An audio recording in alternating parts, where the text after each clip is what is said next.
In today's video, we are talking about GTA 5 and how it became one of the biggest entertainment franchises in history. But before we get to GTA 5, we have to go back to the first 3D game that probably blew up most than GTA 1 and GTA 2, and that's GTA 3 that came out in October 2001. Also, if you want to see these clips, go to my Twitch on twitch.tv/virtualdead_. I hope I'll see you there. Bye. In this game, unlike very much GTA protagonists we know now, we don't know a lot about Claude's past because Rockstar intentionally kept him mysterious, which allowed players to project themselves onto this character. But there are clues that Claude was a very seasoned criminal long before his Liberty City days. He wasn't a rookie just to get some money. He had experience in these stuff like stealing cars, using military-grade weapons, evading the police, and many more, in one of, if not the most dangerous cities in America. And Claude is the same GTA silent protagonist from GTA 2, though, but Rockstar has never actually confirmed this. What do we know about the events of GTA 3? Is that Claude worked alongside a woman named Catalina. Together they robbed banks, hijacked vehicles, and built a reputation as dangerous outlaws. For a while, everything worked together, but on a fateful day, Catalina decided Claude had outlived his usefulness and shot him, believing he would die in prison. When Claude was sentenced, he was getting transported to the state penitentiary. However, fate had other plans. Members of the Colombian cartel ambushed the convoy in an attempt to rescue one of their own prisoners. During the attack, chaos erupts across the bridge connecting Portland to the rest of Liberty City. The bridge is destroyed, prisoners scattered, and Claude, in the chaos, was able to escape alongside another inmate, an excitable petty criminal named Abel. Unlike Claude, Abel talks constantly. He introduces Claude to Liberty City's criminal underworld and gives him a place to stay and places he could go to get some work done. He may have escaped prison, but he has not forgotten Catalina, and he hasn't forgotten her for a second. Claude's major first employer was Luigi Gottelli, a member of a powerful Leonone crime family. At first, Claude performed simple jobs like driving clients, collecting protection money, eliminating rival gang members. His reputation eventually grows. Soon he's introduced to Joey Leone, the son of the mafia boss Salvador Leone, and Joey appreciates Claude's skill behind the wheel and trusts him with the increase of dangerous work. Every mission brings Claude deeper into Liberty City's criminal underworld. He's dependent, professional. Also, unlike most criminals, he never asks questions. Eventually, Claude earns the attention of Salvador Leone himself. The mafia boss sees Claude as one of his most valuable soldiers. For a while, Claude finally seems to have found a place, but in Liberty City, trust never lasts long. Salvador is powerful, but he's also incredibly paranoid. As Claude becomes more successful, Salvador begins believing everyone around him is plotting against him, including Claude. Instead of rewarding his loyalty, Salvador decides to eliminate him. He sends Claude on what appears to be a routine mission, but before Claude reaches his destination, Salvador's own wife Maria contacts him by phone. She reveals the horrible truth that the mission is a trap. As Salvador had expected Claude to die in a car rigged with explosives, Claude escapes just seconds before the vehicle has detonated. In a single moment, the mafia becomes his enemy, and he's betrayed once again by another person he trusted. I didn't fully complete this game, but when I was playing it, I did get annoyed because of the mechanic, so I would give this a solid like B tier, because I feel like it's a good game, but with the controls it just makes it worse. So yeah. With this is before GTA 3. So long before actually the events of Vice City, Tommy Vercetti worked with a powerful Forelli crime family in Liberty City. The Forellis were one of the most influential mafia families, and Tommy quickly proved himself as one of their most reliable enforcers. He wasn't afraid to use violence. He followed orders without hesitation, and he earned the trust of the family's boss, Sonny Forelli. Everything changed though when Tommy was sent to Vice City so they can carry out a routine hit in the Harwood district. Instead, they went straight into an ambush. Accounts differ on exactly what happened, but only one thing was certain, that Tommy survived. But his attackers did not, and by the time that the fighting had ended, 11 men were dead. The massacre had become legendary throughout the criminal underworld, earning Tommy a new nickname, the Harwood Butcher. Although Tommy survived the incident, created unwanted attention for the Forelli family. Rather than risk further police investigation, Sonny arranged for Tommy to take the fall. Tommy was sentenced to 15 years in prison. For most criminals, that would have been the end of the story. For Tommy, though, it was only his beginning. After serving his sentence, Tommy was finally released. 15 years had changed everything. The criminal underworld had evolved, old allies had disappeared, new gangs had taken over, and Sonny Forelli no longer wanted Tommy to cause any problems in Liberty City. So Sonny saw an opportunity that Vice City was booming, drug trafficking was exploding, and money flowed through the streets faster than anyone before. Sonny ordered Tommy to travel south and oversee a major cocaine deal. On paper, this was a chance to restart his criminal career, but in reality, Sonny was sending Tommy into a city he barely understood. The deal takes place at the docks. Tommy arrives alongside his lawyer, Ken Rosenberg, and several Forelli associates. Everything appears normal until gunmen suddenly open fire. The buyers are slaughtered, the drugs are stolen, the money disappears. Tommy barely escapes with his life. Within minutes, the Forelli family's investment has vanished, and Sonny isn't interested in excuses. He wants his money back. Tommy now faces the impossible task of trying to get the money back. He needs to recover the drugs, recover the cash, or face the consequences of his actions. Unlike Claude, Tommy refuses to remain someone else's employer.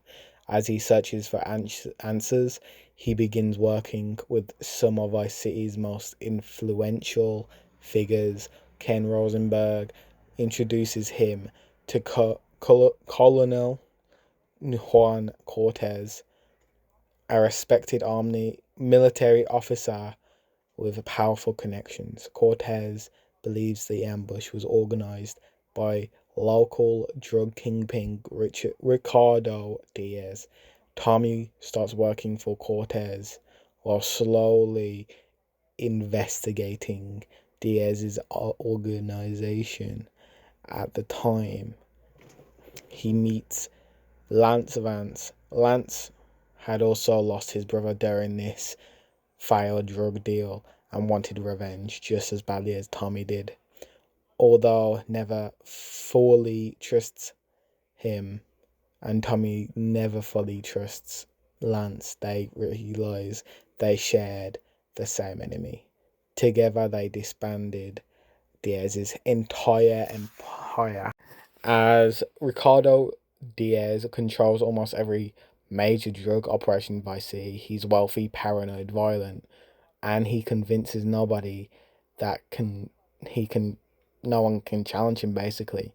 So Tommy proves him wrong. After gathering enough evidence, Tommy and Lance launch a full-on assault in the Diaz mansion. The mansion becomes a battlefield. Gunfire echoes through every room. Bodyguards fall one after another. Eventually, Tommy corners Diaz in his office despite desperately fighting back. Diaz is overwhelmed. Tommy executes one of the most feared criminals in Vice City. His reward isn't just revenge, it's opportunity. Rather than walking away, Tommy claims Diaz's mansion for himself. From that moment onward, Tommy stops working for other criminals and he becomes one. With Diaz gone, Tommy begins building his own empire. Instead of relying solely on drugs, he expands into every profitable business that he can find. He purchases the Malibu Club, a taxi company, a film studio, a print works, the Cherry Popper ice cream factory, even sharing the shipping company with Lance. Each business generates a legitimate income while secretly supporting Tommy's criminal operations. This is one of Vice City's biggest themes, that Tommy isn't simply surviving, he's creating something permanent. In the final act, Tommy loses everyone that he has met, except from his lawyer, and he answers to no one basically. The Forelli family loses its claim over Vice City. Tommy just stands alone at the very top. He has no bosses, no partners, and no one left to answer to. So, in his final act that we see him at the end of the game, we see him take over Vice City for his own. Him becoming his own boss. Yeah. In this game, I liked him much better than GTA 3. The controls are still like those GTA 3 controls, but I think they improved it in this game. But I do think the other games are above it, so I would give this one an A tier ranking. And yeah, I guess it's not that bad, And yeah, I'll see you all.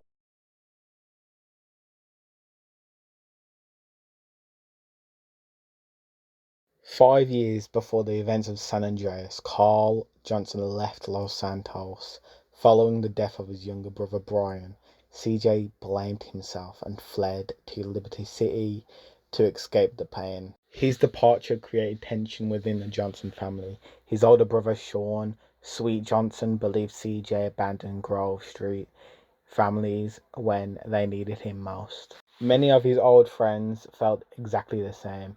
For years, CJ stayed away until one phone call changed everything. His mother, Beverly Johnson, had been murdered. With nowhere else to turn, CJ returns home to attend her funeral. But before he can even reach Grove Street, he's pulled over by the police. Not just any police, in fact, the crash unit, led by Officer Frank Tenpenny. Frank Tenpenny is unlike any villain Rockstar had created before. He's not a crime boss, he's not a gangster, he's not even a gang leader. He's a police officer, and that makes him far more dangerous. Alongside Officer Eddie Pulaski and Jimmy Hernandez, Tenpenny controls Los Santos through the corruption, intimidation, and murder. After planting stolen evidence in CJ's car, Tenpenny blackmails him into working for Crash. He makes one thing very clear: if CJ refuses, he'll spend the rest of his life behind bars. Once CJ finally reaches Grove Street, he barely recognizes it. The neighborhood is falling apart, the Ballers are in control, more territory of any other gang. Drug dealing has consumed the streets. The Grove Street families are weaker than they ever been. When he reaches his mother's house, he cannot believe what has happened to him. And once he enters his mother's house, he is then seen by Melvin Harrison, or Melvin Harris, sorry, called more known as Big Smoke, and he's threatened until Big Smoke realizes it is Jim. I'll have two number nines, a number nine large, a number six with extra dip, a number seven, two number 45s, one with cheese, and a large soap. He reunites with several familiar faces: Melvin Big Smoke Harris, Lance Ryder Wilson, Sweet Johnson, and each represent a different side of Grove Street. Sweet is loyal, Ryder is reckless, Big Smoke is ambitious. Together they begin reclaiming neighborhoods from the Ballers, drive-by shooting, gang wars, weapon thefts. Little by little, hope begins returning to Grove Street. But beneath the surface, everything isn't always as it seems. As CJ strengthens Grove Street, strange events begin unfolding. The Ballers suddenly have unlimited weapons. They're becoming organized. Someone is helping them. CJ doesn't realize it yet, but the betrayal is coming from inside his own family. Big Smoke has secretly allied himself with the Ballers. He's also working with Frank Tenpenny. Their plan is simple: flood Los Santos with drugs, destroy Grove Street, and make millions. Many fans believe Ryder wasn't originally intended to betray CJ because his dialogue during later missions still sounds loyal. Whether that's true or not, by story's midpoint, Ryder has also sided. Whether that's true or not, by the story's midpoint, Ryder has also sided with Big Smoke and the Ballers, the people CJ had trusted the most. He had sold out everything Grove Street stood for. At the end of the game, Frank Tenpenny appears. He steals Big Smoke's fortune, sets the buildings on fire, and escapes. A massive chase begins across Los Santos. Sweet hangs from Tenpenny's fire truck while CJ desperately races beneath them. Eventually, the truck crashes. Tenpenny crawls from the wreckage, suddenly by the city he'd spent years corrupting, instead of being executed. Tenpenny simply dies from his injuries. The empire he'd built collapses around him without anyone pulling the strings. The nightmare would finally be over. Cole Johnson is most likely Rockstar's most complete protagonist. He's not driven by greed. He's not obsessed with revenge. Everything he does comes back to one idea: family. Throughout the game, he evolves from a young man running away from responsibility into someone willing to fight for the people he loves. And apart from Tommy Facchetti, CJ doesn't want to own the entire state, and like Claude, he isn't driven from revenge from a past lover betraying him, and he doesn't solve everything with violence. Whenever possible, CJ builds friendships, he earns trust, he creates businesses, he inspires loyalty. By the end of San Andreas, he's no longer just another gang member. He's a successful businessman, a respected leader, and most importantly, a brother who finally came home. With this game, I feel like out of the games I've played so far, this one is the most complete out of all the three. I think out of all three, it's most likely the best story, so I have to give it either probably low S or very high A. Low S because the other two games are just outstanding in story, gameplay, and everything. But yeah, I'll say low S, high A. Very little is known about Nico's early childhood, but one thing is clear. He grew up in Eastern Europe during one of the bloodiest conflicts in modern history. As a teenager, Nico was forced into the military and he witnessed unimaginable violence. Friends died beside him, villages were destroyed, families were torn apart. The horrors of war changed him forever. During one operation, Nico and 14 other soldiers were set on what should have been a routine mission. Only 3 survived. Someone had betrayed him. The squad had been sold out. For years, Nico carried the weight of that betrayal, and he promised to himself that one day he would find the man responsible and kill him. After the war, Nico drifted throughout Europe. He worked for criminals, smuggled people across borders, stole cars. He basically did anything to survive. Eventually, he received countless emails from his cousin Roman Bellic. According to Roman, life in America was perfect. Luxury apartments, fast cars, beautiful women, unlimited opportunity. And how Roman described Liberty City, it was like a place where anyone could become successful. Nico wanted to believe him. More importantly, America gave Nico another chance to basically find the man who betrayed his military unit. So with little more than hope, Nico boarded a cargo ship bound for Liberty City. He believed he was sailing towards a better future. He could not have been more wrong with that, because not everything in Liberty City was seen as it was. The moment Nico arrives, the reality would come crashing down on him. Roman doesn't own any mansions. He lives in a tiny apartment. Sports cars that he'd said were actually just old taxis. Instead of being respected, he's drowning in debt.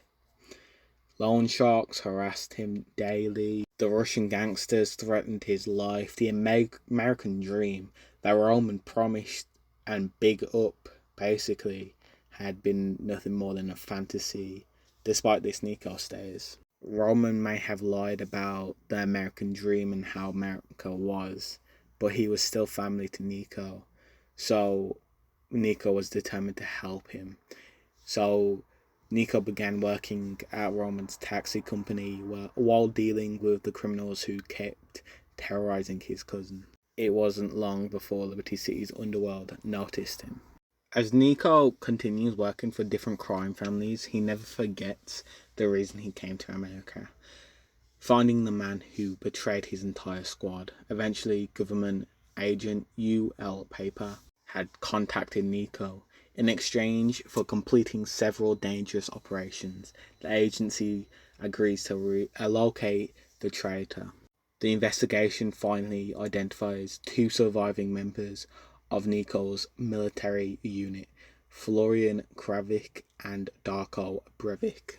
Nico first tracks down Florian, expecting a hardened criminal. He instead finds a frightened man who has spent years hiding from his past. Florian insists he never betrayed the squad. That leaves only one possibility: Darko. Once Nico finds Darko in Liberty City, he is just broken, addicted to drugs, very recognizable. Nico confronts him and he eventually splits the entire truth. He sold out the entire squad for a small amount of money that was given to him, not because he hated them, simply because he was so desperate for money. He just betrayed them. The betrayal that had haunted Nico for over a decade was worth almost nothing. For the first time in the game, Nico allows the player to choose his response: kill Darko or let him live. If Darko dies, Nico finally gets revenge, but nothing changes. Nothing. He still lives with that guilt that has always followed him, even to America and even to finding Darko. And nothing changes when he kills him. At the end of the game, you get to pick to take the deal with Dimitri and not take the deal. If he takes a deal with Dimitri, Roman would finally marry Mallory, with everybody celebrating until Dimitri orders an assassin to attack the Widden. Roman is shot and killed. Nico loses the one person who always believed in him. If Nico doesn't take the deal, then Dimitri sends another attack to the wedding, and the attack goes wrong. Nico being unhurt and the woman he loves dying in the chaos. And realizing Pegorino organized the attack, Nico tracks him to Happiness Island. The two would fight across the abandoned ruins surrounding the Statue of Happiness, with nowhere left to run. Nico would end up killing Jimmy Pegorino. Nico survives, but just like the deal ending, his victory comes at a terrible cost. Nico Bellic would most likely be Rockstar's most human protagonist. Unlike previous GTA heroes, he doesn't enjoy the violence. He's just very good at being violent, basically. Throughout the game, he repeatedly questions his own actions. He dreams of escaping crimes, and he just wants to build an honest life. Finding peace, but every decision drags him deeper in the criminal underworld. His greatest enemy isn't Dimitri or Bulganin or Pegorino. It's his own past. Now, no matter how far he travels from those events that happened in his past, the war follows him, the loss follows him, death even follows him. And Nico would spend his entire time in the game searching for his closure, only to discover that closure for him would not exist, and he would just begin living with those regrets he had in life. Our story with this game begins long before Los Santos. In a very small town of North Yankton, 3 criminals prepare for what should be another routine bank robbery. The 3 are Michael Townley, Trevor Phillips, and Brad Snyder, alongside the getaway driver, the yokel. The robbery quickly falls apart. The police would surround the bank very quickly, and it would just seem suspicious on how quickly the police would get to this bank. And as the crew would try to get away and pass the train, like barely passing the train, getting hit with the train as well, they try to get to the chopper, and Brad is shot, and Michael Townley is again shot moments later, and this leads to Trevor escaping, believing that both of his closest friends would be dead. News reports would declare Michael Townley deceased. For Trevor, that story ends there. Nowhere to go. He cannot hide anywhere. Bank accounts seized. He basically living off nothing. So he bounces around town to town. But however, the truth would be far more complicated than it might seem. Michael survived because years earlier, he secretly struck a deal. Not even years later, I think months before this, they struck a deal with a corrupt FBI agent, Dave Norton, in exchange for faking his death. He would enter what would be seen as a witness protection, but it wouldn't be because, well, he's a criminal. He's not being protected from anything really, except from the other FIB. So Michael adopts a new identity called Michael DeSanta, with a luxurious mansion in Rockford Hills, millions of dollars hidden in wealth, and a seemingly perfect family, Michael finally had everything he dreamed of, except the happiness. His marriage to Amanda was falling apart. His son, Jimmy, had no respect for him. His daughter, Tracy, would barely speak to him. Despite escaping the criminal world, Michael felt trapped. He had traded danger for boredom. Across the city lived Franklin Clinton. Unlike Michael, Franklin had to grow up surrounded by gangs and violence in southern LS.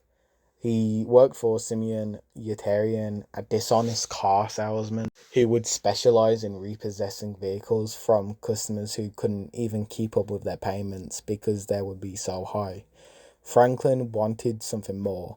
He was tired of earning small amounts of pay for the work he did and completed while risking his life basically every day.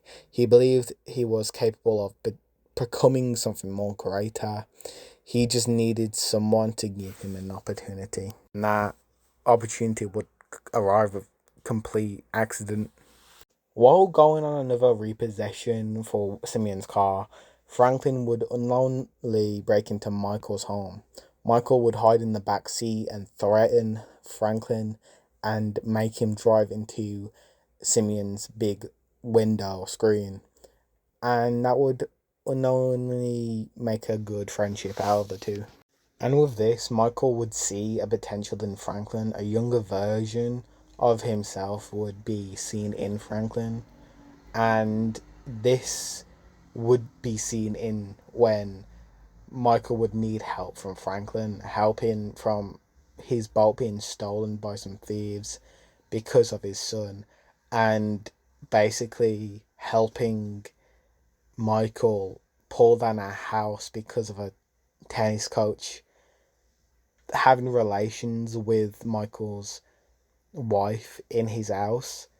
Not like he wasn't mad that Amanda was having relations with the tennis coach, but it was in his house, and that made him even more incredibly angry. But after the events of pulling down the house, Michael would unknowingly pull down the wrong house, and he would pull down the house of a mafia. I don't really remember like the mafia potential of Martin Madrazo, and this would send Martin to Michael's house, attack him, and basically say to him if he doesn't get him his money, then Michael would most likely have died from hitmen. But who knows?